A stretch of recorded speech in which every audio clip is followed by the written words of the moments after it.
ইরানে যে কোনো সময় হামলা চালাতে পারে যুক্তরাষ্ট্র বলে গণমাধ্যম সিএনএনকে জানিয়েছে মার্কিন সিনেটর। আরেক গণমাধ্যম এক্সিওসের খবরে বলা হয়, তেহরানে হামলার নতুন পরিকল্পনা নিয়ে ট্রাম্পকে ব্রিফ করেছে মার্কিন সামরিক বাহিনী। নতুন করে হামলা হলে যুক্তরাষ্ট্রকে কড়া জবাব দেওয়ার হুঁশিয়ারি দিয়েছেন ইরানের সর্বোচ্চ নেতা আয়াতুল্লাহ মুজতবা খামেনি। এমন পরিস্থিতিতে ইরান চুক্তি করতে মরিয়া হয়ে উঠেছে বলে ফের দাবি করেছেন ডোনাল্ড ট্রাম্প।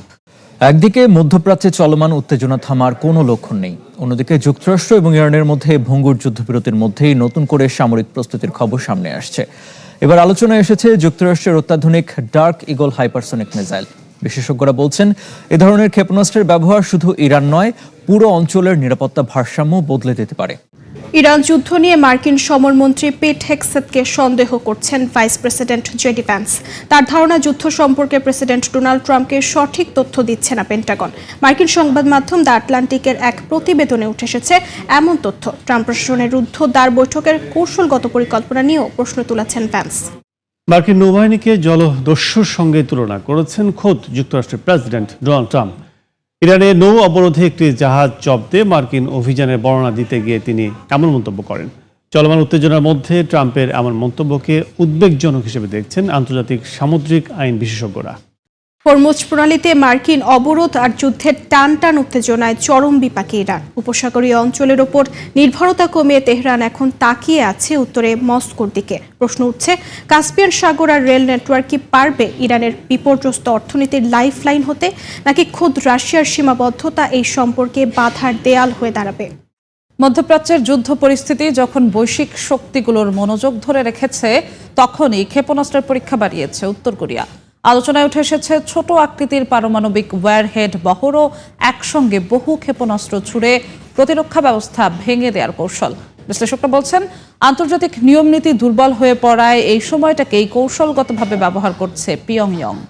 ইউক্রেনের বিভিন্ন শহরে ব্যাপক ড্রোন ও ক্ষেপণাস্ত্র হামলা চালিয়েছে রাশিয়া। এতে 24 ঘন্টায় অন্তত 10 জন নিহত এবং 76 জন আহত হয়েছেন বলে জানিয়েছে কিয়েভ। এদিকে ইউক্রেনীয় সেনারা রাশিয়ায় 300-র বেশি হামলা চালিয়েছে বলে পাল্টা দাবি করেছে মস্কো। রুশ চ্যালেঞ্জ মোকাবিলায় উত্তর ইউরোপীয় দেশগুলোকে নিয়ে নতুন নৌবাহিনী গঠনের ঘোষণা দিয়েছে ব্রিটেন।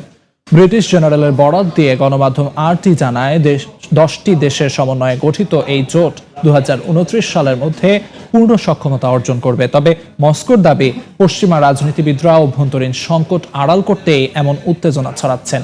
যদিও ব্রিটিশ জলসীমায় রুশ রণতরীর অনুপ্রবেশ প্রায় 1/3 বেড়েছে বলে দাবি লন্ডনের।